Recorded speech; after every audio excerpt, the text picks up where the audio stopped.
ਸਤਿ ਸ਼੍ਰੀ ਅਕਾਲ, ਨਮਸਕਾਰ ਤੇ ਆਦਾਬ। ਮੈਂ ਹਾਂ ਹਰਜਿੰਦ ਕੌਰ ਮੰਗੜ ਤੇ ਤੁਸੀਂ ਦੇਖ ਰਹੇ ਹੋ ਇੰਡੋਜ਼ ਟੀਵੀ। ਸਵਾਗਤ ਹੈ ਜੀ ਸਾਰਿਆਂ ਦਾ। ਬੁਲੇਟਿਨ ਦੀ ਸ਼ੁਰੂਆਤ ਕਰਦੇ ਹਾਂ ਜੀ ਤੇ ਬੁਲੇਟਿਨ ਦੀ ਸ਼ੁਰੂਆਤ ਕਰਨ ਲਈ ਸਾਡੇ ਨਾਲ ਜੁੜ ਚੁੱਕੇ ਨੇ ਜੀ ਰਵਿੰਦਰਜੀਤ ਸਿੰਘ ਫਰੋਮ ਸਿਡਨੀ, ਜੋ ਕਿ ਹਮੇਸ਼ਾ ਸਾਡੇ ਨਾਲ ਮਸਲਿਆਂ ਦੇ ਉੱਤੇ ਗੱਲਬਾਤ ਕਰਦੇ ਨੇ। ਅੱਜ ਵਿਚਾਰਾਂਗੇ ਜੀ ਆਸਟ੍ਰੇਲੀਆ ਤੇ ਇੰਡੀਆ ਦੇ ਮਸਲੇ। ਸਵਾਗਤ ਕਰਦੇ ਹਾਂ ਜੀ ਰਵਿੰਦਰਜੀਤ ਸਿੰਘ ਜੀ ਤੁਹਾਡਾ ਇੰਡੋਜ਼ ਟੀਵੀ ਤੇ। ਹਾਂਜੀ ਹਰਜਿੰਦ ਜੀ, ਸਤਿ ਸ਼੍ਰੀ ਅਕਾਲ ਔਰ ਤੁਹਾਡੇ ਸਾਰੇ ਇੰਡੋਜ਼ ਟੀਵੀ ਦੇ ਦਰਸ਼ਕਾਂ ਦਾ ਪਿਆਰ ਭਰੀ ਸਤਿ ਸ਼੍ਰੀ ਅਕਾਲ ਔਰ ਆਦਾਬ ਔਰ ਨਮਸਕਾਰ ਸਾਰਿਆਂ ਨੂੰ ਜੀ। ਸਭ ਤੋਂ ਪਹਿਲਾਂ ਤਾਂ ਵਧਾਈਆਂ ਜੀ ਤੁਹਾਨੂੰ। ਅੱਜ 1 ਨਵੰਬਰ ਆ ਗਿਆ ਜੀ, ਜਿਹਦੇ ਸਾਰਿਆਂ ਨੂੰ ਬੇਸਬਰੀ ਦੇ ਨਾਲ ਇੰਤਜ਼ਾਰ ਸੀਗਾ। ਸੋ ਉਹ ਪਲ ਜਿਹੜੇ ਹੈਗੇ ਨੇ ਇੰਤਜ਼ਾਰ ਦੀਆਂ ਘੜੀਆਂ 'ਚ ਖਤਮ ਹੋ ਗਈਆਂ ਜੀ। ਰੌਣਕਾਂ ਲੱਗ ਗਈਆਂ ਸਿਡਨੀ 에ਅਰਪੋਰਟ ਦੇ ਉੱਤੇ। ਹਾਂਜੀ ਜੀ, ਇਹ ਬੜੇ ਮਾਰਕੇ ਵਾਲਾ ਦਿਨ ਹੈ ਜਿਹੜਾ ਕਿ 2 ਸਾਲਾਂ ਦੇ ਬਾਅਦ ਕੋਵਿਡ ਤੇ ਜਿਹੜੇ ਲੋਕੀ ਘਰਾਂ ਵਿੱਚ ਡੱਕੇ ਹੋਏ ਸੀ ਔਰ ਹੁਣ ਕੁਛ ਉਮੀਦ ਜਾਗੀ ਹੈ ਕਿ ਜਿਹੜਾ ਦੁਬਾਰਾ ਜਿਹੜਾ ਲੋਕਾਂ ਦਾ ਆਉਣ ਜਾਣ ਦੇ ਵਿੱਚ ਜਿਹੜੀ ਸਹੂਲਤ ਹੈਗੀ ਹੈ, ਜਿਹੜੀ ਇੱਕ ਰਾਜ ਤੋਂ ਦੂਸਰੇ ਰਾਜ ਵਿੱਚ ਔਰ ਇੰਟਰਨੈਸ਼ਨਲ ਲੈਵਲ ਤੇ ਜਿਹੜੇ ਨੇ ਬਹੁਤ ਦੇਰ ਤੋਂ ਸਾਡੇ ਜਿਹੜੇ ਨੇ ਆਸਟ੍ਰੇਲੀਅਨ ਜਿਹੜੇ ਨੇ ਪ੍ਰਵਾਸੀ ਗਏ ਹੋਏ ਸੀਗੇ ਆਪਣੇ ਆਪਣੇ ਕਈ ਦੇਸ਼ਾਂ ਦੇ ਵਿੱਚ ਗਏ ਸੀ। ਇੰਡੀਆ ਦੇ ਵਿੱਚ ਵੀ ਬਹੁਤ ਆਪਣੇ ਜਿਹੜੇ ਨੇ ਸਟੂਡੈਂਟ ਖਾਸ ਕਰਕੇ ਬਹੁਤ ਰੁਕੇ ਹੋਏ ਨੇ, ਜਿਨ੍ਹਾਂ ਨੇ ਕਿ ਹੁਣ ਸੁੱਖ ਦਾ ਸਾਹ ਲਿਆ ਹੋਣਾ ਕਿ ਜਿਹੜੇ ਫਲਾਈਟਾਂ ਜਿਹੜੀਆਂ ਦੁਬਾਰਾ ਹੁਣ ਸ਼ੁਰੂ ਹੋ ਰਹੀਆਂ ਨੇ। ਹਾਂਜੀ ਬਹੁਤ ਜੀ ਬਿਲਕੁਲ। 2 ਸਾਲਾਂ ਤੋਂ ਇਹ ਜਿਹੜੀ ਸਜ਼ਾ ਸੀ ਜੇਲ੍ਹ ਤੋਂ ਕਿਤੇ ਘੱਟ ਨਹੀਂ ਸੀ, ਖਾਸ ਕਰਕੇ ਸਿਡਨੀ ਦੇ ਵਿੱਚ।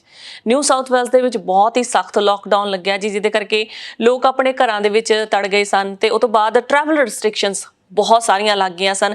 ਜਿਹੜੇ ਕਿ ਫੈਮਲੀਜ਼ ਆਪਣੀਆਂ ਕਾਫੀ ਫੈਮਲੀਜ਼ ਤੋਂ ਅਪਾਰਟ ਹੋ ਗਏ ਸਨ, ਉਹਨਾਂ ਦੇ ਬੱਚੇ ਰਹਿ ਗਏ ਸਨ ਇੰਡੀਆ ਜਾਂ ਆਸਟ੍ਰੇਲੀਆ। ਸੋ ਉਹ ਜਿਹੜਾ ਟਰੋਮਾ ਸੀ ਜੀ 2 ਸਾਲਾਂ ਤੋਂ ਬਹੁਤ ਜ਼ਿਆਦਾ ਲੋਕਾਂ ਨੇ ਹੰਢਾਇਆ। ਕਈ ਲੋਕ ਡਿਪਰੈਸ਼ਨ ਦਾ ਵੀ ਸ਼ਿਕਾਰ ਹੋਏ ਨੇ, ਫਾਈਨੈਂਸ਼ੀਅਲੀ ਸ਼ਿਕਾਰ ਹੋਏ ਨੇ। ਪਰ ਅੱਜ ਉਹ ਘੜੀ ਆ ਗਈ ਹੈ ਜੀ, ਬੇਸਬਰੀ ਉਹਨਾਂ ਦੀ ਜਿਹੜੀ ਹੈਗੀ ਆ ਟੁੱਟ ਗਈ ਆ। ਜਿਹੜੀ ਲੋਕਾਂ ਨੂੰ ਇੱਕ ਦੂਜੇ ਨੂੰ ਆਪਣੇ ਪਰਿਵਾਰਾਂ ਨਾਲ ਯੂਨਾਈਟਿਡ ਹੋਣ ਦਾ ਅੱਜ ਮੌਕਾ ਮਿਲਿਆ। ਏਅਰਪੋਰਟ ਤੇ ਦੇਖਣ ਵਾਲੀ ਹੈ ਜੀ ਰੌਣਕ ਸਿਡਨੀ ਦੇ ਵਿੱਚ। ਲੋਕੀ ਬਹੁਤ ਜ਼ਿਆਦਾ ਇਮੋਸ਼ਨਲ ਹੋਏ ਨੇ। ਵੈਲਕਮ ਟੂ ਹੋਮ ਲਿਖਿਆ ਹੋਇਆ, ਲੋਕੀ ਆਪਣੇ ਹੱਥਾਂ ਦੇ ਵਿੱਚ ਤਖਤੀਆਂ ਲਈ ਖੜੇ ਨੇ ਸਵਾਗਤ ਕਰਨ ਦੇ ਲਈ।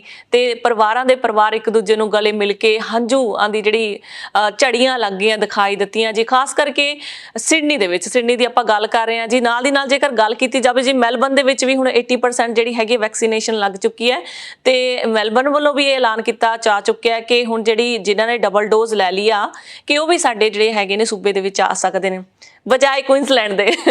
ਕੁਇਨਸਲੈਂਡ ਦੇ ਬਾਰਡਰ ਹੈ ਜੇ ਸਾਡੀ ਪ੍ਰੀਮੀਅਰ ਥੋੜੀ ਸਖਤੀ ਵਰਤਦੀ ਹੈ ਜੀ। 17 ਤੁਸੀਂ ਜੀ ਮੇਰੇ ਨਾਲ ਜਿਹੜੇ ਹੋ ਤੁਸੀਂ ਜਿਹੜਾ ਸਾਰਿਆਂ ਤੋਂ ਸਖਤਾਈ ਵੱਧ ਵਰਤੀ ਹੈ ਤੁਸੀਂ ਆਸਟ੍ਰੇਲੀਆ ਦੇ ਵਿੱਚ, ਔਰ ਜਿਹੜੀ ਤੁਹਾਡੀ ਐਨਸਥੀਸੀਆ ਪੈਲਿਸ਼ੇ ਹੈ ਉਹਨੂੰ ਥੋੜਾ ਜਿਹਾ ਤੁਸੀਂ ਹੱਲਾਸ਼ੇਰੀ ਦਿਓ ਕਿ ਬਾਕੀ ਜਿਹੜੇ ਸੂਬੇ ਨੇ ਉਹਨਾਂ ਨੇ ਸਾਰਾ ਕੁਝ ਖੋਲ ਦਿੱਤਾ। ਔਰ ਜਿਹੜਾ ਖਾਸ ਕਰਕੇ ਕੁਈਨਜ਼ਲੈਂਡ ਦੇ ਵਿੱਚ ਬਹੁਤ ਜਿਹੜੇ ਨਿਊਜ਼ੀਲੈਂਡ ਸੌਰੀ ਆਪਣੇ ਜਿਹੜੇ ਨੇ ਨਿਊ ਸਾਊਥ ਵੇਲ ਦੇ ਜਿਹੜੇ ਫੈਮਲੀਜ਼ ਨੇ, ਉਹਨਾਂ ਦੇ ਪੇਰੈਂਟਸ ਜਾਂ ਉਹਨਾਂ ਦੇ ਜਿਹੜੇ ਰਿਸ਼ਤੇਦਾਰ ਨੇ ਉਹ ਬਹੁਤ ਜਿਹੜੇ ਨੇ ਇੱਕ ਦੂਜੇ ਤੋਂ ਮਿਲਣ ਤੋਂ ਵਾਂਝੇ ਸੀਗੇ ਜਿਹੜੇ ਪਿਛਲੇ ਪੂਰੇ 6 ਮਹੀਨਿਆਂ ਤੋਂ। ਔਰ ਇਹ ਜਿਹੜੀ ਕੁਛ ਰਾਹਤ ਦੀ ਜਿਹੜੀ ਹੁਣ ਖਬਰ ਆਈ ਹੈ ਔਰ ਉਹਦੇ ਨਾਲ ਜਿਹੜੇ ਲੋਕੀ ਸੁੱਖ ਦਾ ਸਾਹ ਲੈ ਰਹੇ ਹਨ। ਔਰ ਬੜਾ ਜਿਹੜਾ ਟੈਂਸ ਮਾਹੌਲ ਔਰ ਜਿਹੜਾ ਮੈਂਟਲੀ ਜਿਹੜਾ ਬੜੀ ਐਂਗੁਇਸ਼ ਲੋਕਾਂ ਨੂੰ ਫੀਲ ਕਰਨਾ ਪੈ ਰਿਹਾ। ਇਸੇ ਤਰ੍ਹਾਂ ਮੈਲਬਰਨ ਦੇ ਵਿੱਚ ਹੁਣ ਵਿਕਟੋਰੀਆ ਦੇ ਵਿੱਚ ਵੀ, ਕਿਉਂਕਿ ਉੱਥੇ ਪਹਿਲਾਂ ਵੇਵ ਆਈ ਸੀ, ਫਸਟ ਵੇਵ ਦੇ ਵਿੱਚ ਬਹੁਤ ਨੁਕਸਾਨ ਹੋਇਆ ਸੀ, ਫਿਰ ਸਿਡਨੀ ਦੇ ਵਿੱਚ ਆਈ, ਫਿਰ ਦੁਬਾਰਾ ਫਿਰ ਹੁਣ ਮੈਲਬਰਨ ਦੇ ਵਿੱਚ ਆ ਗਈ। ਔਰ ਜਿਹੜਾ ਹੁਣ ਇਹ ਲੋਕਾਂ ਨੂੰ ਵੈਸੇ ਬੜੀ ਸ਼ਾਬਾਸ਼ੀ ਵਾਲੀ ਗੱਲ ਹੈ ਕਿ ਜਿਨ੍ਹਾਂ ਨੇ ਬੜਾ ਵੱਧ ਚੜ ਕੇ ਜਿਹੜਾ ਕੋਵਿਡ ਇੰਜੈਕਸ਼ਨ ਔਰ ਵੈਕਸੀਨੇਸ਼ਨ ਜਿਹੜੀਆਂ ਲਈਆਂ ਨੇ, ਜਿਹਦੇ ਇਹੀ ਉਹਦਾ ਰਿਜ਼ਲਟ ਹੈ ਕਿ ਜਿਹੜਾ ਕਿ ਹੁਣ ਸਰਕਾਰਾਂ ਨੇ ਜਿਹੜੀ ਡੇਟ ਐਕਚੁਅਲ ਦਿੱਤੀ ਸੀ ਉਹ ਦਸੰਬਰ ਦੀ ਦਿੱਤੀ ਸੀ, ਔਰ ਹੁਣ ਉਹ ਸਫਲਤਾ ਨੂੰ ਦੇਖਦੇ ਹੋਏ ਵੀ ਇੰਨੇ ਲੋਕਾਂ ਨੂੰ ਜਿਹੜੀ ਡਬਲ ਡੋਜ਼ 80% ਤੋਂ ਉੱਤੇ ਆਲਮੋਸਟ ਸਾਰੀਆਂ ਸਟੇਟਾਂ ਦੇ ਵਿੱਚ ਹੋ ਚੱਲੀ ਹੈ। ਔਰ ਉਹਦੇ ਨਾਲ ਜਿਹੜਾ ਕਿ ਹੁਣ ਇਹਨਾਂ ਸਰਕਾਰ ਨੇ ਜਿਹੜਾ ਆਪਣਾ ਪਹਿਲਾਂ ਸਾਰੀਆਂ ਜਿਹੜੀਆਂ ਰਿਸਟ੍ਰਿਕਸ਼ਨਾਂ ਨੇ ਖਤਮ ਕਰਨ ਦਾ ਫੈਸਲਾ ਲਿਆ। ਔਰ ਬੜਾ ਵਧੀਆ ਜਿਹੜਾ ਲੋਕਾਂ ਦਾ ਰੋਲ ਰਿਹਾ। ਹੋਰ ਅੱਛੀ ਨਾਗਰਿਕਤਾ ਵਾਲੀਆਂ ਜਿਹੜੀਆਂ ਨੇ ਉਹਨਾਂ ਨੇ ਆਪਣੀਆਂ ਜਿਹੜੀਆਂ ਨੇ ਆਤਮ ਦਰਸਾਈਆਂ ਨੇ। ਔਰ ਸਾਰੇ ਦੁਨੀਆ ਵਾਸਤੇ, ਬਾਕੀਆਂ ਵਾਸਤੇ ਵੀ ਆਸਟ੍ਰੇਲੀਆ ਬੜਾ ਇੱਕ ਜਿਹੜਾ ਅੱਛਾ ਜਿਹੜਾ ਮੋਹਰੀ ਮੁਲਕ ਹੈ, ਜਿਹੜਾ ਕਿ ਵੈਕਸੀਨੇਸ਼ਨ ਬੜੀ ਸਕਸੈਸਫੁਲ ਹੋਈ ਹੈ ਇੱਥੇ। ਔਰ ਕਈ ਦੇਸ਼ਾਂ ਦੇ ਵਿੱਚ ਜਿਵੇਂ ਆਪਣੇ ਭਾਰਤ ਦੇ ਵਿੱਚ ਲਾ ਲਓ ਜਾਂ ਥਾਈਲੈਂਡ ਲਾ ਲਓ ਜਾਂ ਜਾਪਾਨ ਦੇ ਵਿੱਚ ਲਾ ਲਓ, ਉਹ ਮਤਲਬ ਕਿ ਉਹ ਕਾਫੀ ਜ਼ਿਆਦਾ ਗ੍ਰਸਤ ਹੋਏ ਨੇ ਇਸ ਬਿਮਾਰੀ ਤੋਂ। ਔਰ ਉਹ ਆਸਟ੍ਰੇਲੀਆ ਨੂੰ ਹੁਣ ਇੱਕ ਤਰ੍ਹਾਂ ਇਹਦੇ ਲੈਂਡ ਮਾਰਕ ਜਿਹੜਾ ਵਰਤ ਰਹੇ ਨੇ ਵੀ, ਜੋ ਆਸਟ੍ਰੇਲੀਆ ਨੇ ਕੀਤਾ ਉਸੇ ਆਧਾਰ ਤੇ ਜਿਹੜਾ ਉਹਨਾਂ ਨੇ ਵੀ ਹੁਣ ਫੋਲੋ ਕਰਨ ਦੀ ਕੋਸ਼ਿਸ਼ ਕਰ ਰਹੇ ਨੇ। ਹਾਂਜੀ ਜੀ, ਇੱਥੇ ਇੱਕ ਹੋਰ ਗੱਲ ਕਰਨੀ ਬਣਦੀ ਹੈ ਜੀ, ਕਿਉਂਕਿ ਕੁਆਰੰਟੀਨ ਮੁਕਤ ਜਿਹੜਾ ਕੁਆਰੰਟੀਨ ਦਾ ਪਹਿਲਾਂ ਹੋਟਲਸ ਦਾ ਖਰਚਾ ਕਰਨਾ ਪੈਂਦਾ ਸੀ ਬਹੁਤ ਜ਼ਿਆਦਾ ਜੀ। ਪਹਿਲਾਂ ਤਾਂ ਟਿਕਟ ਦਾ ਖਰਚਾ, ਫਿਰ ਕੁਆਰੰਟੀਨ ਕਰਕੇ ਆਓ, ਉਸ ਤੋਂ ਬਾਅਦ ਵੀ ਫਿਰ ਟੈਸਟ ਹੁੰਦੇ ਸਨ। ਸੋ ਹੁਣ ਇਹ ਹੈ ਕਿ ਕੁਆਰੰਟੀਨ ਉਹਨਾਂ ਨੇ ਚੱਕ ਦਿੱਤਾ ਜੀ, ਖਾਸ ਕਰਕੇ ਨਿਊ ਸਾਊਥ ਵੇਲਸ ਦੇ ਵਿੱਚ। ਇਸੇ ਤਰੀਕੇ ਦੇ ਨਾਲ ਸਾਡੇ ਪੈਲਾਸ਼ਾਹੀ ਗੌਰਮੈਂਟ ਨੇ ਵੀ ਇਹੀ ਕਿਹਾ ਕਿ ਇਨ ਫਿਊਚਰ ਜਿਹੜਾ ਲੋਕੀ ਆਣਗੇ ਇੱਥੇ ਡਬਲ ਡੋਜ਼, ਬਸ਼ਰਤੇ ਹੁੰਦੇ ਡਬਲ ਡੋਜ਼ ਹੋਣੀ ਲੱਗੀ ਹੋਣੀ ਜ਼ਰੂਰੀ ਹੋਏਗੀ। ਉਹ ਚਾਰੇ ਪਾਸੇ ਹੀ ਆ ਆਸਟ੍ਰੇਲੀਆ 'ਚ, ਤੁਸੀਂ ਜਿੱਥੇ ਵੀ ਆ ਰਹੇ ਹੋ ਡਬਲ ਡੋਜ਼ ਤੁਹਾਡੇ ਲੱਗੀ ਹੋਣੀ ਚਾਹੀਦੀ, ਤੁਹਾਡਾ ਸਰਟੀਫਿਕੇਟ ਹੋਣਾ ਚਾਹੀਦਾ। ਇਹ ਗੱਲ ਤੁਹਾਨੂੰ ਜ਼ਰੂਰ ਕਲੀਅਰ ਕਰ ਦਈਏ ਜੀ ਅਸੀਂ। ਤੇ ਇਹ ਬਹੁਤ ਹੀ ਚੰਗੀ ਗੱਲ ਹੈ ਜੀ। ਕੁਆਰੰਟੀਨ ਮੁਕਤ ਜਿਹੜਾ ਹੈਗਾ ਲੋਕਾਂ ਨੂੰ ਖੁੱਲ੍ਹ ਦਿੱਤੀ ਹੈ ਆਉਣ ਦੀ ਆਜ਼ਾਦੀ, ਇੱਕ ਕਹਿ ਲਓ ਵੀ ਆਜ਼ਾਦੀ ਮਾਣਨਗੇ ਲੋਕੀ। ਕਿੰਨੇ ਹੀ ਜ਼ਿਆਦਾ ਪਰੇਸ਼ਾਨ ਲੋਕੀ ਸਨ ਤੇ ਆਪਾਂ ਬਹੁਤ ਹੀ ਸੋਹਣੀਆਂ ਸੋਹਣੀਆਂ ਆਪਾਂ ਗੱਲਾਂ ਕਰ ਰਹੇ ਨੇ। ਉਹਦੇ ਵਿੱਚ ਮੇਰਾ ਦਿਲ ਨਹੀਂ ਕਰਦਾ, ਇੱਕ ਹੋਰ ਜਿਹੜੀ ਮੰਦਭਾਗੀ ਘਟਨਾ ਵਾਪਰੀ ਹੈ ਮੈਲਬਨ ਦੇ ਵਿੱਚ।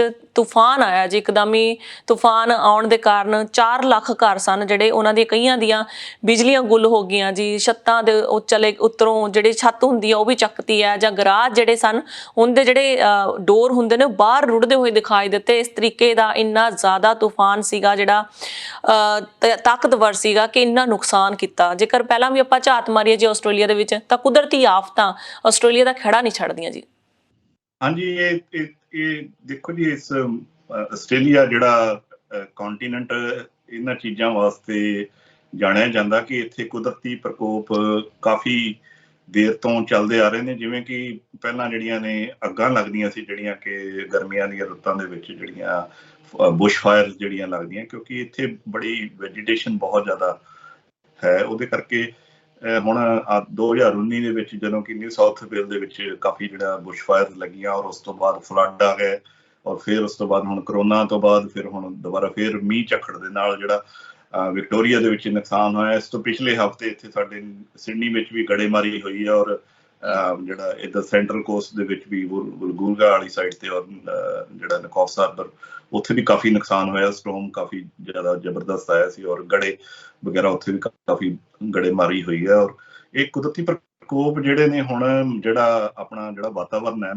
ਜਿਹੜਾ ਕਲਾਈਮੇਟ ਆ, ਉਹ ਕਾਫੀ ਅਬਰਪਟ ਚੇਂਜਸ ਹੋ ਰਹੀਆਂ ਨੇ ਜੀ। ਉਹਦੇ ਵਿੱਚ ਪਿਛਲੇ 10 ਸਾਲਾਂ ਦੇ ਵਿੱਚ ਜਿਹੜੀਆਂ ਨੇ ਇੱਕਦਮ ਗਰਮੀ ਦੇ ਹਾਲਾਤ ਹੋ ਜਾਂਦੇ, ਔਰ ਫਿਰ ਉਸ ਤੋਂ ਬਾਅਦ ਠੰਡ ਹੋ ਜਾਂਦੀ ਹੈ, ਔਰ ਜਿਹੜਾ ਇਹ ਇੱਕਦਮ ਬੜੀ ਤੇਜ਼ੀ ਦੇ ਨਾਲ ਮੌਸਮ ਬਦਲਦਾ ਹੈ। ਔਰ ਇਹਦਾ ਜਿਹੜਾ ਵਾਤਾਵਰਨ ਦੇ ਵਿੱਚ ਜਿਹੜਾ ਪ੍ਰਦੂਸ਼ਣ ਹੋ ਰਿਹਾ, ਜਿਹੜਾ ਇੰਨਾ ਜ਼ਿਆਦਾ ਵੱਧ ਰਿਹਾ, ਜਿਹੜਾ ਜਿਹਦੇ ਤੇ ਹੁਣ ਸਰਕਾਰਾਂ ਬੜੀਆਂ ਚਿੰਤਤ ਨੇ। ਔਰ ਅੱਜ ਹੀ ਤੁਹਾਨੂੰ ਪਤਾ ਹੋਣਾ ਸ਼ਾਇਦ ਸਕਾਟ ਮੋਰਿਸਨ ਵੀ, ਆਸਟ੍ਰੇਲੀਆ ਦੇ ਪ੍ਰਾਈਮ ਮਿਨਿਸਟਰ ਜਿਹੜੇ ਨੇ, ਇਹ UN ਵਿੱਚ ਜਿਹੜਾ ਕਲਾਈਮੇਟ ਹੋ ਰਿਹਾ ਹੈਗਾ ਮਿਸ਼ਨ ਹੋਇਆ, ਉੱਥੇ ਗਏ ਨੇ। ਔਰ ਸਾਰੀ ਦੁਨੀਆ ਇਸ ਬਾਰੇ ਚਿੰਤਤ ਹੈ। ਔਰ ਜਿਹੜੇ ਖਾਸ ਕਰਕੇ ਜਿਹੜੇ ਮੁਲਕ ਨੇ ਜਿੱਥੇ ਗਲੇਸ਼ੀਅਰ ਵਗੈਰਾ ਜ਼ਿਆਦਾ ਨੇ, ਜਾਂ ਕੈਨੇਡਾ ਦੇ ਵਿੱਚ, ਜਾਂ ਉੱਥੇ ਨਾਰਵੇ ਉੱਧਰ, ਉਸ ਤੇ ਜਿਹੜੀ ਬਰਫ਼ ਦੀ ਪਿਘਲਣ ਦੀ ਜਿਹੜੀ ਗਤੀ ਹੈ ਉਹ ਬਹੁਤ ਵੱਧ ਚੁੱਕੀ ਹੈ। ਔਰ ਉਹਦੇ ਨਾਲ ਜਿਹੜੇ ਕਿ ਹੋਰ ਅਗਲੇ 50 ਸਾਲਾਂ ਦੇ ਵਿੱਚ ਕਾਫੀ ਜਿਹੜੇ ਨੇ ਟਾਪੂ ਜਿਹੜੇ ਨੇ ਉਹ ਜਿਹੜੇ ਨੇ ਉਹ ਸਮੁੰਦਰ ਵਿੱਚ ਸਮੋ ਜਾਣਗੇ। ਉਹ ਜਿਹੜਾ ਕੀ ਕਹਿ ਰਹੇ ਨੇ ਵੀ ਉਹ ਕਾਫੀ ਨੁਕਸਾਨ ਹੋਣ ਦੀ ਜਿਹੜੀ ਸੰਭਾਵਨਾ ਹੈ। ਇਸ ਕਰਕੇ ਇਹ ਬੜਾ ਚਿੰਤਾ ਦਾ ਵਿਸ਼ਾ। ਔਰ ਅਗਲਾ ਸਭ ਤੋਂ ਜਿਹੜਾ ਮੁੱਦਾ ਜਿਹੜਾ ਸਟਰੋਂਗ ਹੈ, ਜਿਹੜਾ ਕਿ ਹੁਣ ਇਲੈਕਸ਼ਨਾਂ ਵਾਸਤੇ ਵੀ ਆਉਣ ਵਾਲੀਆਂ ਵਾਸਤੇ, ਇਹ ਕਲਾਈਮੇਟ ਦਾ ਵਰਲਡ ਓਵਰ ਇੱਕ ਬਹੁਤ ਜਿਹੜਾ ਸੀਰੀਅਸ ਜਿਹੜਾ ਕੰਸਰਨ ਹੈ ਸਾਰੇ ਸਿਟੀਜ਼ਨ ਵਾਸਤੇ। ਹਾਂਜੀ ਜੀ ਰਵਿੰਦਰਜੀਤ ਸਿੰਘ ਜੀ, ਇੱਥੇ ਗੱਲ ਕਰਨੀ ਬਣਦੀ ਹੈ ਜੀ ਸਟੂਡੈਂਟਸ ਦੀ, ਕਿਉਂਕਿ ਸਥਾਈ ਵੀਜ਼ਾ ਪਰਮਾਨੈਂਟ ਜਿਹੜੇ ਹੈਗੇ ਨੇ ਜਾਂ ਸਿਟੀਜ਼ਨਸ ਹੈਗੇ ਨੇ, ਉਹਨਾਂ ਲਈ ਬਾਰਡਰ ਖੋਲ੍ਹ ਦਿੱਤੇ ਗਏ ਨੇ, ਆਜ਼ਾਦੀ ਮਿਲ ਗਈ ਹੈ ਜੀ ਬਿਲਕੁਲ। ਪਰ ਸਟੂਡੈਂਟ ਕਿਤੇ ਨਾ ਕਿਤੇ ਉਹਨਾਂ ਨੂੰ ਅੱਖੋਂ ਪਰੋਖੇ ਕੀਤਾ ਗਿਆ, ਜਾਂ ਫਿਰ ਜਿਨ੍ਹਾਂ ਦੇ ਵਰਕ ਪਰਮਿਟ ਵੀਜ਼ੇ ਹੈਗੇ ਨੇ ਜਾਂ ਕਿਸੇ ਹੋਰ ਵੀਜ਼ੇ ਦੇ ਉੱਤੇ ਸਟੈਂਡ ਕਰਦੇ ਨੇ, ਉਹਨਾਂ ਨੂੰ ਥੋੜ੍ਹਾ ਜਿਹਾ ਅੱਖੋਂ ਪਰੋਖੇ ਕੀਤਾ ਗਿਆ। ਉਹਨਾਂ ਬਾਰੇ ਸਕਾਟ ਮੋਰਿਸਨ ਦਾ ਕਹਿਣਾ ਕਿ ਉਹ ਅਗਲੇ ਸਾਲ ਵਿਚਾਰ ਚਰਚਾ ਕਰਨਗੇ। ਹਾਂਜੀ, ਨਹੀਂ ਦੇਖੋ, ਹੁਣ ਕਿਉਂਕਿ ਜਿਹੜਾ ਸਰਕਾਰ ਨੇ ਪਹਿਲੀ ਜਿਹੜੀ ਪ੍ਰਾਇੋਰਟੀ ਆ, ਜਾਂ ਪਹਿਲਾ ਆਧਾਰ ਜਿਹੜਾ ਉਹਨਾਂ ਨੇ, ਜਿਹੜੇ ਇੱਥੋਂ ਦੇ ਸਿਟੀਜ਼ਨ ਨੇ ਜਿਹੜੇ ਨੇ, ਹੋਰ ਕੰਟਰੀਜ਼ ਦੇ ਵਿੱਚ ਵੀ ਬਹੁਤ ਜਿਹੜੇ ਨੇ ਫਸੇ ਹੋਏ ਨੇ, ਜਿਹੜੀ ਪਹਿਲ ਉਹਨਾਂ ਨੂੰ ਦਿੱਤੀ ਜਾ ਰਹੀ ਹੈ ਕਿ ਜਿਹੜੇ ਸਿਟੀਜ਼ਨ ਜਿਹੜੇ ਵਾਪਸ ਆਉਣਾ ਚਾਹੁੰਦੇ ਨੇ। ਔਰ ਕਿਉਂਕਿ ਹੁਣ ਕ੍ਰਿਸਮਸ ਆ ਰਹੀ ਹੈ, ਔਰ ਉਹਦੇ ਕਰਕੇ ਜਿਹੜੇ ਨੇ ਬਹੁਤੇ ਜਿਹੜੇ ਲੋਕ ਨੇ ਉਹ ਵਾਪਸ ਆਪਣੇ ਘਰਾਂ ਨੂੰ ਪਰਤਣਾ ਚਾਹੁੰਦੇ ਨੇ, ਜਾਂ ਆਪਣੀ ਫੈਮਿਲੀ ਦੇ ਨਾਲ ਕ੍ਰਿਸਮਸ ਜਿਹੜੀ ਮਨਾਉਣਾ ਚਾਹੁੰਦੇ ਨੇ। ਫਲਾਈਟਾਂ ਵੀ ਹਜੇ ਪੂਰੀਆਂ ਇੱਕਦਮ ਨਹੀਂ ਖੁੱਲੀਆਂ ਹੈਗੀਆਂ, ਕਿਉਂਕਿ ਬੜੀਆਂ ਜਿਹੜੀਆਂ ਫਲਾਈਟਾਂ ਵੀ ਆ ਉਹ ਵੀ ਆਈਸੋਲੇਸ਼ਨ ਦੇ ਨਾਲ ਜਾ ਰਹੀਆਂ ਨੇ, ਕਿਉਂਕਿ ਫੁੱਲ ਫਲਾਈਟ ਜਿਵੇਂ ਭਰ ਕੇ ਜਾਂਦੀਆਂ ਸੀ ਪਹਿਲਾਂ, ਉਸ ਤਰ੍ਹਾਂ ਨਹੀਂ ਜਾ ਰਹੀਆਂ। ਔਰ ਜਿਹੜੇ ਉਹਨਾਂ ਦਾ ਨੰਬਰ ਜਿਹੜੇ ਨੇ ਫਿਕਸ ਕੀਤੇ ਹੋਏ ਨੇ, ਵੀ ਜਿਹੜੀ ਕਿਸੇ ਲਿਮਟ ਤੋਂ ਵੱਧ ਨਹੀਂ ਉਹ ਜਿਹੜੇ ਪੈਸੇਂਜਰ ਲੈ ਕੇ ਜਾ ਸਕਦੇ। ਔਰ ਹੋ ਸਕਦਾ ਆਉਣ ਵਾਲੇ 1-2 ਮਹੀਨਿਆਂ ਤੱਕ ਜਦੋਂ ਫਲਾਈਟਾਂ ਸਾਰੀਆਂ ਸ਼ੁਰੂ ਹੋ ਜਾਣਗੀਆਂ ਪਹਿਲਾਂ ਵਾਂਗੂ ਨੋਰਮਲ ਹੋ ਜਾਣਗੀਆਂ ਤਾਂ ਫਿਰ ਇਹ ਸਥਿਤੀ ਜਿਹੜੀ ਹੈ ਇਹਨੂੰ ਹੁਣ ਸੁਧਰਨ ਨੂੰ ਇਹਨੂੰ ਘੱਟੋ ਘੱਟ 3 ਮਹੀਨੇ ਲੱਗਣਗੇ। ਹੁਣ ਸਰਕਾਰਾਂ ਚਲੋ ਆਪਣੀ ਪੂਰੀ ਵਾਹ ਲਾ ਰਹੀਆਂ ਨੇ, ਪਰ ਸਟੂਡੈਂਟਸ ਨੇ ਕਾਫੀ ਜ਼ਿਆਦਾ ਜਿਹੜਾ ਨੁਕਸਾਨ ਸਹਿਆ ਹੈ ਇਹਦੇ ਵਿੱਚ ਹੁਣ, ਕਿਉਂਕਿ ਉਹ ਇੱਥੋਂ ਦੇ ਸਿਟੀਜ਼ਨ ਨਹੀਂ ਹੈ, ਉਹ ਇੱਥੋਂ ਦੇ ਪਰਮਾਨੈਂਟ ਰੈਜ਼ੀਡੈਂਟ ਨਹੀਂ ਹੈ। ਉਹਦਾ ਨੁਕਸਾਨ ਸਰਕਾਰ ਨੂੰ ਇੱਥੇ ਤਾਂ ਹੋ ਰਿਹਾ ਕਿਉਂਕਿ ਇੱਥੇ ਜਿਹੜੀ ਅਨਇੰਪਲੋਇਮੈਂਟ ਜਿਹੜੀ ਆ ਉਹ ਬਹੁਤ ਜ਼ਿਆਦਾ ਸ਼ਾਰਟੇਜ ਆ ਇੱਥੇ। ਜਿਹੜੇ ਹੁਣ ਜਿਹੜੇ ਕਿੱਤੇ ਨੇ, ਜਿਹੜੇ ਖਾਸ ਕਰਕੇ ਜਿਹੜੇ ਆਪਣਾ ਫਾਰਮਰਸ ਦੇ ਜਿਹੜੇ ਫਰੂਟ ਹਾਰਵੈਸਟਿੰਗ ਦੇ ਸੀਗੇ, ਤੇ ਜਾਂ ਹੁਣ ਜਿਹੜੇ ਨੇ ਹੌਸਪੀਟੈਲਿਟੀ ਇੰਡਸਟਰੀ ਦੇ ਵਿੱਚ ਬਹੁਤ ਜ਼ਿਆਦਾ ਸ਼ਾਰਟੇਜ ਆ ਰਹੀ ਹੈ, ਕਿਉਂਕਿ ਹੁਣ ਇੱਥੇ ਹਰ ਇੱਕ ਰੈਸਟੋਰੈਂਟ ਔਰ ਹਰ ਇੱਕ ਜਿਹੜੀ ਸ਼ਾਪਿੰਗ ਸੈਂਟਰ ਨੇ ਜਾਂ ਜਿਹੜੇ ਸੁਪਰ ਮਾਰਕੀਟਸ ਨੇ, ਉਹਨਾਂ ਨੇ ਮਤਲਬ ਕਿ 10-10 ਹਜ਼ਾਰ ਜਿਹੜੀਆਂ ਜੋਬਸ ਜਿਹੜੀਆਂ ਨੇ ਕੀਤੀਆਂ ਹੋਈਆਂ ਨੇ, ਡਿਕਲੇਅਰ ਓਪਨ ਨੇ, ਔਰ ਜਿਹੜਾ ਮਰਜ਼ੀ ਲੈ ਸਕਦਾ। ਪਰ ਸਟੂਡੈਂਟਸ ਤੇ ਬਹੁਤ ਡਿਪੈਂਡ ਸੀਗਾ ਇਹ ਕੰਮ, ਜਿਹੜਾ ਕਿ ਹੁਣ ਉਹਨਾਂ ਦੇ ਵਾਪਸ ਆਉਣ ਤੱਕ ਹੀ ਸ਼ੁਰੂ ਹੋਏਗਾ। ਔਰ ਸਾਨੂੰ ਆਸ ਹੈ ਕਿ ਸਰਕਾਰ ਛੇਤੀ ਤੋਂ ਛੇਤੀ ਇਹ ਬਹਾਲ ਕਰੇਗੀ ਔਰ ਜਿਹੜੇ ਸਟੂਡੈਂਟ ਨੇ ਆਪਣੇ ਵਾਪਸ ਇੱਥੇ ਆ ਕੇ ਆਪਣੀ ਪੜ੍ਹਾਈ ਪੂਰੀ ਕਰ ਸਕੇ, ਜਾਂ ਜਿਨ੍ਹਾਂ ਨੇ ਆਪਣੀ ਇੱਥੋਂ ਦੇ ਰਹਿਣ ਵਾਸਤੇ ਸਿਟੀਜ਼ਨਸ਼ਿਪ ਵਾਸਤੇ ਅਪਲਾਈ ਕਰਨਾ ਉਹ ਵੀ ਕਰ ਸਕਣਗੇ। ਔਰ ਪੇਰੈਂਟਸ ਵੀ ਆ ਸਕਦੇ ਨੇ, ਹੁਣ ਪੇਰੈਂਟਸ ਵੀ ਆ ਸਕਦੇ ਨੇ ਜਿਹੜੇ ਇੱਥੋਂ ਦੇ ਸਿਟੀਜ਼ਨ ਨੇ, ਉਹਨਾਂ ਦੇ ਪੇਰੈਂਟਸ ਉਹਨਾਂ ਨੇ ਅਲਾਓ ਕਰ ਦਿੱਤਾ ਹੈ, ਜਿਹੜਾ ਕਿ ਤੁਸੀਂ ਪਿਛਲੇ ਆਪਣੇ ਇੱਕ ਪ੍ਰੋਗਰਾਮ ਵਿੱਚ ਵੀ ਉਹ ਤੁਸੀਂ ਸਟੋਰੀ ਕਵਰ ਕੀਤੀ ਸੀ। ਹਾਂਜੀ ਜੀ, ਬਿਲਕੁਲ ਕੀਤੀ ਸੀ। ਗੱਲ ਕਰ ਲੈਂਦੇ ਜੀ ਇੰਡੀਆ ਦੇ ਵਿੱਚ ਲਗਾਤਾਰ ਪੈਟਰੋਲ ਡੀਜ਼ਲ ਦੀਆਂ ਜੀ ਅੱਗ ਛੂੰਹਦੀਆਂ ਕੀਮਤਾਂ ਜਿਹੜੀਆਂ ਵੱਧ ਚੁੱਕੀਆਂ ਨੇ, ਬਹੁਤ ਜ਼ਿਆਦਾ ਬੁਰਾ ਹਾਲ ਹੈ ਜੀ। 120 ਰੁਪਏ ਪ੍ਰਤੀ ਲੀਟਰ ਤੇਲ ਹੋ ਚੁੱਕਿਆ ਹੈ। ਲਗਾਤਾਰ ਕੀਮਤਾਂ ਵੱਧਦੀਆਂ ਨੇ, ਇਹ ਨਹੀਂ ਹੈ ਕਿ 1-2 ਦਿਨ ਵੱਧ ਕੇ ਹਟ ਗਈਆਂ। ਪਿਛਲੇ ਹਫਤੇ ਵੀ 4 ਵਾਰ ਕੀਮਤਾਂ ਵਧੀਆਂ, ਇਸ ਵਾਰ ਫਿਰ ਤੋਂ 4 ਵਾਰ ਕੀਮਤਾਂ ਵਧਣ ਦੀ ਗੱਲ ਕਹੀ ਜਾ ਰਹੀ ਹੈ ਜੀ, ਕਿ ਇੰਨਾ ਜ਼ਿਆਦਾ ਪੈਟਰੋਲ ਤੇ ਡੀਜ਼ਲ ਦਾ ਰੇਟ ਹੋ ਚੁੱਕਿਆ ਕਿ ਕਈ ਲੋਕ ਜਿਹੜੇ ਮੀਡੀਅਮ ਕਲਾਸ ਦੇ ਹੈਗੇ ਨੇ ਜਾਂ ਗਰੀਬੀ ਰੇਖਾ ਤੋਂ ਥੱਲੇ ਨੇ, ਉਹ ਤਾਂ ਟਰੈਵਲ ਕਰਨ ਦੀ ਬਾਰੇ ਸੋਚ ਵੀ ਨਹੀਂ ਸਕਦੇ, ਪਰ ਜਿਹੜੇ ਮੀਡੀਅਮ ਦਰਜੇ ਦੇ ਲੋਕ ਹੈਗੇ ਨੇ, ਜਿਨ੍ਹਾਂ ਨੂੰ ਆਪਾਂ ਮਿਡਲ ਕਲਾਸ ਕਹਿ ਦਿੰਦੇ ਹਾਂ, ਉਹ ਵੀ ਹੁਣ ਵਿਚਾਰੇ ਕਿਤੇ ਨਾ ਕਿਤੇ ਉਹਨਾਂ ਦੀਆਂ ਜੇਬਾਂ ਵੱਲ ਆਪਣੇ ਦੇਖਦੇ ਨੇ ਕਿ ਕਿਵੇਂ ਜਾਈਏ ਅਸੀਂ, ਕਿਵੇਂ ਟਰੈਵਲ ਕਰੀਏ, ਕਿਉਂਕਿ ਅਸਮਾਨੀ ਛੂਹ ਗਈਆਂ ਨੇ ਜੀ ਕੀਮਤਾਂ। ਹਾਂਜੀ ਹਰਜਿੰਦ ਜੀ, ਇਹ ਬਹੁਤ ਸ਼ਰਮਨਾਕ ਗੱਲ ਹੈ ਕਿ ਉੱਥੋਂ ਦੀ ਸਰਕਾਰ, ਸਾਡੇ ਭਾਰਤ ਦੀ ਸਰਕਾਰ ਦਾ ਇੰਨਾ ਜ਼ਿਆਦਾ ਮਿਸਮੈਨੇਜਮੈਂਟ ਹੈ ਕਿ ਖਾੜੀ ਦੇਸ਼ਾਂ ਦੇ ਨੇੜੇ ਹੋਣ ਕਰਕੇ ਤਾਂ ਵੀ ਤੇਲ, ਆਸਟ੍ਰੇਲੀਆ ਵਿੱਚ ਤੇਲ ਇਸ ਵੇਲੇ ਭਾਰਤ ਨਾਲੋਂ ਸਸਤਾ ਹੈ ਜੀ ਜੀ। ਔਰ ਭਾਰਤ ਦੇ ਵਿੱਚ ਵੀ ਜਿਹੜਾ ਹਵਾਈ ਜਹਾਜ਼ਾਂ ਦਾ ਜਿਹੜਾ ਏਵੀਏਸ਼ਨ ਫਿਊਲ ਹੈ ਉਹ ਆਲਮੋਸਟ ਉਹ ਜ਼ਿਆਦਾ ਮਹਿੰਗਾ ਹੁੰਦਾ। ਇਸ ਵੇਲੇ ਜਿਹੜਾ ਪਬਲਿਕ ਨੂੰ ਪੈਟਰੋਲ ਮਿਲ ਰਿਹਾ ਹੈ ਉਹ ਹਵਾਈ ਫਿਊਲ ਦੇ ਨਾਲੋਂ ਵੀ ਮਹਿੰਗਾ ਹੈ। ਜਿਹੜਾ ਸਮਝ ਨਹੀਂ ਆਉਂਦੀ ਵੀ ਇਹ ਕਿਸ ਤਰ੍ਹਾਂ ਵਰਤਾਰਾ ਹੋ ਰਿਹਾ ਹੈ ਕਿ ਜਿਹੜਾ ਏਡੇ ਦੂਰ ਦੇਸ਼, ਆਸਟ੍ਰੇਲੀਆ, ਨਿਊਜ਼ੀਲੈਂਡ ਵਰਗੇ ਦੇਸ਼ ਜਾਂ ਅਮਰੀਕਾ ਵਰਗੇ ਦੇਸ਼, ਉੱਥੇ ਤੇਲ ਜੇ ਤੁਸੀਂ ਡਾਲਰ ਦੇ ਵਿੱਚ ਕਨਵਰਟ ਕਰਕੇ ਦੇਖੋ 120 ਰੁਪਈਆ ਨੂੰ, ਤੇ ਘੱਟੋ ਘੱਟ $2.5 ਬਣ ਜਾਂਦੇ ਨੇ ਇੱਥੋਂ ਦੇ ਆਸਟ੍ਰੇਲੀਆ ਦੇ। ਔਰ ਇੱਥੇ ਤੁਹਾਡੇ ਇਸ ਵੇਲੇ $1.70 80 ਸੈਂਟ ਤੇ ਜਿਹੜਾ ਮਹਿੰਗੇ ਤੋਂ ਮਹਿੰਗਾ ਤੇਲ ਜਿਹੜਾ ਹੈ, ਬਿਲਕੁਲ ਜਿਹੜੀ ਲੁੱਟਖੋਰੀ ਹੈ, ਔਰ ਜਿਹੜੀ ਇਹ ਲੋਕਾਂ ਨੂੰ ਜਿਹੜਾ ਇਹ ਬੇਵਕੂਫ ਬਣਾ ਕੇ ਉਹਨਾਂ ਨੂੰ ਜਿਹੜਾ ਕਿ ਉਹਨਾਂ ਤੋਂ ਜਿਹੜਾ ਇਹ ਜਿਹੜੇ ਵਸੂਲੇ ਜਾਂਦੇ ਨੇ ਵਾਧੂ ਕਰਜ਼, ਜਿਹੜੇ ਟੈਕਸ ਜਿਹੜੇ ਲਾਏ ਜਾਂਦੇ ਨੇ ਫਿਊਲ ਦੇ ਉੱਤੇ। ਔਰ ਇਹਦੇ ਨਾਲ ਇਕੱਲਾ ਆਮ ਲੋਕਾਂ ਨੂੰ ਨਹੀਂ, ਫਾਰਮਰਸ ਨੂੰ ਬਹੁਤ, ਕਿਉਂਕਿ ਉਹਨਾਂ ਨੇ ਡੀਜ਼ਲ ਬਹੁਤ ਵਰਤੋਂ ਹੁੰਦੀ ਹੈ ਜਦੋਂ ਜਿਹੜਾ ਅੱਜ ਕੱਲ੍ਹ ਜਿਵੇਂ ਹੁਣ ਜਿਹੜੀਆਂ ਨੇ ਹੁਣ ਕਣਕਾਂ ਦੀ ਬਿਜਾਈ ਸ਼ੁਰੂ ਹੋ ਜਾਣੀ ਹੈ, ਹੁਣ ਝੋਨੇ ਦੀ ਜਿਹੜੀ ਫਸਲ ਕੱਟੀ ਜਾ ਚੁੱਕੀ ਹੈ ਜਾਂ ਕੱਟੀ ਜਾ ਰਹੀ ਹੈ, ਔਰ ਲੋਕਾਂ ਨੂੰ ਬਹੁਤ ਦੁਖੀ ਕੀਤਾ ਜਾ ਰਿਹਾ, ਤੰਗ ਕੀਤਾ ਜਾ ਰਿਹਾ। ਔਰ ਬੜੀ ਨਮੋਸ਼ੀ ਦੀ ਗੱਲ ਹੈ ਕਿ ਲੋਕੀ ਇਸ ਦੇ ਬਾਰੇ ਬੋਲ ਨਹੀਂ ਰਹੇ। ਜਦੋਂ ਕਿ ਕਾਂਗਰਸ ਦੀ ਸਰਕਾਰ ਵੇਲੇ ਜਦੋਂ ਲੋਕੀ ਜਿਹੜੇ ਨੇ, ਇਹੀ ਬੀਜੇਪੀ ਸਰਕਾਰ ਜਿਹੜੀ ਸੀ, ਇਹ ਪੂਰੇ ਸਾਰੇ ਜਿਹੜੇ ਮਜ਼ਾਰੇ ਕਰਦੇ ਸੀ, ਔਰ ਸਿਲੰਡਰ ਚੱਕ ਕੇ ਸਿਰਾਂ ਤੇ ਜਿਹੜੇ ਸੀ ਮਜ਼ਾਰੇ ਸੀ। ਹੁਣ ਇਸ ਵੇਲੇ 180 ਰੁਪਏ ਦਾ ਮੇਰੇ ਖਿਆਲ ਸਿਲੰਡਰ ਹੋ ਗਿਆ ਹੈ, ਜਿਹੜਾ ਕਿ ਅੱਗੇ ਜਿਹੜਾ ਕਿ 110 ਜਾਂ 120 ਦਾ ਹੁੰਦਾ ਸੀ। ਬੋਲਣ ਵਾਲੇ ਸਿਰਫ ਕਿਸਾਨ ਹੀ ਰਹਿ ਗਏ ਨੇ ਜੀ, ਜਿਨ੍ਹਾਂ ਨੂੰ ਆਤੰਕਵਾਦੀ ਐਲਾਨ ਕਰ ਦਿੱਤਾ ਗਿਆ ਸਰਕਾਰ ਵੱਲੋਂ, ਕਿਉਂਕਿ ਕਿਸਾਨ ਹੀ ਹਮੇਸ਼ਾ ਕੋਈ ਨਾ ਕੋਈ ਮੁੱਦਾ ਚੱਕਦੇ ਨੇ। ਜੇਕਰ ਆਮ ਲੋਕ ਚੱਕਦੇ ਨੇ ਜੀ, ਉਹ ਡਰ ਜਾਂਦੇ ਨੇ, ਕਿਉਂਕਿ ਪਹਿਲਾਂ ਵੀ ਸਰਕਾਰ ਵੱਲੋਂ ਪਰਚੇ ਪਾ ਦਿੱਤੇ ਜਾਂਦੇ ਨੇ, ਝੂਠੇ ਕੇਸ ਬਣਾ ਦਿੱਤੇ ਜਾਂਦੇ ਨੇ। ਜਿਹੜੇ ਲੋਕੀ ਅੰਦੋਲਨ ਦਾ ਰਾਹ ਅਪਣਾਉਂਦੇ ਨੇ, ਖਾਸ ਕਰਕੇ ਕਿਸਾਨਾਂ ਨਾਲ ਹੋ ਚੁੱਕਿਆ ਜੀ, ਕਿੰਨੇ ਸਾਰੇ ਕਿਸਾਨਾਂ ਦੇ ਕੇਸ ਆ ਚੁੱਕੇ ਨੇ, ਕਿੰਨੀ ਸਿੰਘੂ, ਟਿੱਕਰੀ ਤੇ ਗਾਜ਼ੀਆਬਾਦ ਬਾਰਡਰ ਤੇ ਉਹਨਾਂ ਨੇ ਡੇਰੇ ਲਾਏ ਨੇ, ਖਾਸ ਕਰਕੇ 3 ਕਾਲੇ ਕਾਨੂੰਨਾਂ ਲਈ ਜੀ। ਪਰ ਨਾਲ ਦੀ ਨਾਲ ਜਦੋਂ ਵੀ ਕੋਈ ਅਜਿਹੇ ਕਾਨੂੰਨ ਬਣਦੇ ਨੇ ਤਾਂ ਕਿਸਾਨ ਵਿਰੋਧ ਕਰਨ ਦੇ ਵਿੱਚ ਮੋਹਰੀ ਹੁੰਦੇ ਨੇ। ਗੱਲ ਕਰਦੇ ਹਾਂ ਜੀ ਪੰਜਾਬ ਦੀ ਕਿਸਾਨਾਂ ਦੀ ਗੱਲ ਕਰਦੇ ਹਾਂ। ਪਿੰਕ ਸੁੰਡੀ ਜਿਹਨੂੰ ਆਪਾਂ ਕਹਿੰਦੇ ਆ, ਗੁਲਾਬੀ ਸੁੰਡੀ, ਨਰਮੇ ਦਾ ਨੁਕਸਾਨ ਕੀਤਾ ਜੀ ਬਹੁਤ ਜ਼ਿਆਦਾ ਉਸ ਸੁੰਡੀ ਨੇ, ਤੇ ਬਾਅਦ ਵਿੱਚ ਕਿਸਾਨਾਂ ਨੇ ਮੁਆਵਜ਼ੇ ਦੀ ਮੰਗ ਕੀਤੀ। ਪਰ ਜਿਹੜਾ ਮੁਆਵਜ਼ਾ ਹੈ ਬੜਾ ਹੀ ਸ਼ਰਮਨਾਕ ਮੁਆਵਜ਼ਾ ਸਰਕਾਰ ਵੱਲੋਂ ਐਲਾਨਿਆ ਗਿਆ ਜੀ, 12,000 ਪ੍ਰਤੀ ਏਕੜ। ਤੁਸੀਂ ਆਪ ਦੱਸੋ ਕਿ 12,000 ਪ੍ਰਤੀ ਏਕੜ ਕਿਸਾਨਾਂ ਦੀ ਜੋ ਠੇਕੇ ਤੇ ਜ਼ਮੀਨ ਲੈ ਕੇ ਵਾਹੀ ਕਰਦੇ ਨੇ ਉਹਨਾਂ ਦੀ ਭਰਪਾਈ ਹੋ ਜੂਗੀ ਕਿਤੇ? ਇਹ ਵੀ ਇੱਕ ਜੀ ਬਹੁਤ ਜਿਹੜੀ ਕਹ ਲਓ ਵੀ ਦੁੱਖ ਦੀ ਖਬਰ ਹੈ ਕਿ ਜਿਹੜੇ ਕਿਸਾਨਾਂ ਨੂੰ ਪਹਿਲਾਂ ਹੀ ਬਹੁਤ ਜਿਹੜੀ ਮਹਿੰਗਾਈ ਦਾ ਭਾਰ ਸਹਿਣਾ ਪੈ ਰਿਹਾ ਹੈ, ਔਰ ਜਿਹੜਾ ਹੁਣ 3 ਕਾਲੇ ਕਾਨੂੰਨਾਂ ਕਰਕੇ ਜਿਹੜੇ ਪਿਛਲੇ 1 ਸਾਲ ਤੋਂ ਜਿਹੜਾ ਤਕਰੀਬਨ ਉਹ ਜਿਹੜੇ ਨੇ ਦਿੱਲੀ ਦੇ ਬਾਰਡਰਾਂ ਤੇ ਬੈਠੇ ਨੇ, ਮੁਜ਼ਾਹਰੇ ਕਰ ਰਹੇ ਨੇ। ਔਰ ਹੁਣ ਜਿਹੜਾ ਇਹ ਐਡਾ ਵੱਡਾ ਨੁਕਸਾਨ ਜਿਹੜੀ ਗੁਲਾਬੀ ਸੁੰਡੀ ਜਿਹੜੀ ਕਿ ਨਰਮੇ ਦੀ ਫਸਲ ਨੂੰ ਜਿਹੜੀ ਕਿ ਜਿਹਦਾ ਅਟੈਕ ਹੋਇਆ ਹੈ, ਮੇਰਾ ਆਪਣਾ ਐਕਸਪੀਰੀਅੰਸ ਹੈ। ਮੈਂ ਬੋਹਰ ਫਾਜ਼ਿਲਕਾ ਏਰੀਏ ਦੇ ਵਿੱਚ ਮੈਂ ਪੰਜਾਬ ਐਗਰੀਕਲਚਰ ਯੂਨੀਵਰਸਿਟੀ ਵੱਲੋਂ ਸਾਇੰਟਿਸਟ ਕੰਮ ਕੀਤਾ ਹੈ ਉੱਥੇ, ਔਰ ਨਰਮੇ ਕਪਾਹ ਤੇ ਕੰਮ ਕੀਤਾ ਹੈ। ਔਰ ਉਸ ਵੇਲੇ ਵੀ ਗੁਲਾਬੀ ਸੁੰਡੀ ਦਾ ਔਰ ਬਹੁਤ ਜ਼ਿਆਦਾ ਪ੍ਰਕੋਪ ਸੀ। ਔਰ ਉਦੋਂ ਹੁਣ ਜਿਹੜੀਆਂ ਵੈਰਾਈਟੀਆਂ ਨੇ, ਨਵੀਆਂ ਵੈਰਾਈਟੀਆਂ ਆਈਆਂ ਨੇ ਜਿਹੜੀਆਂ ਕਿ ਇਸ ਨੂੰ ਜਿਹੜੀਆਂ ਟੋਲਰੈਂਟ ਜਿਹੜੀਆਂ ਮੰਨੀਆਂ ਜਾਂਦੀਆਂ ਸੀ, ਪਰ ਕਿਉਂਕਿ ਸਰਕਾਰ ਦੀ ਕੋਈ ਕੰਟਰੋਲ ਨਾ ਹੋਣ ਕਰਕੇ ਜਿਹੜੇ ਬੀਜ ਨੇ ਉਹ ਜਿਹੜੇ ਨੇ ਪਿਓਰ ਬੀਜ ਨਹੀਂ ਸਪਲਾਈ ਕੀਤੀ ਜਾਂਦੇ। ਜਿਹੜੀਆਂ ਦਵਾਈਆਂ ਨੇ, ਕੀਟਨਾਸ਼ਕ ਦਵਾਈਆਂ ਨੇ, ਉਹ ਜਿਹੜੀਆਂ ਨਕਲੀ ਦਵਾਈਆਂ ਜਿਹੜੀਆਂ ਨੇ ਉਹਨਾਂ ਦੀ ਕੋਈ ਰੋਕਥਾਮ ਨਹੀਂ ਹੈ। ਔਰ ਜਿਹੜਾ ਸਾਰੇ ਜਿਹੜੇ ਨੇ ਮਿਲੀ ਭੁਗਤ ਦੇ ਨਾਲ ਜਿਹੜੇ ਨੇ ਇਸ ਕਿਸਾਨਾਂ ਨੂੰ ਹਰ ਪਾਸੇ ਲੁੱਟ ਕੀਤੀ ਜਾ ਰਹੀ ਹੈ। ਉਹਦੇ ਵਾਸਤੇ ਲੋਕਾਂ ਨੂੰ ਜਿਹੜਾ ਇਹ ਵੀ ਇੱਕ ਕਾਰਨ ਹੈ ਜਿਹੜਾ ਕਿਸਾਨ ਜਿਹੜੇ ਨੇ ਆਪਣਾ ਉੱਥੇ ਜਿਹੜੇ ਮੁਜ਼ਾਹਰੇ ਕਰ ਰਹੇ ਨੇ, ਔਰ ਕੋਈ ਉਹਨਾਂ ਦੀ ਸੁਣਵਾਈ ਵਾਸਤੇ ਕੋਈ ਵੀ ਤਿਆਰ ਨਹੀਂ ਹੈ।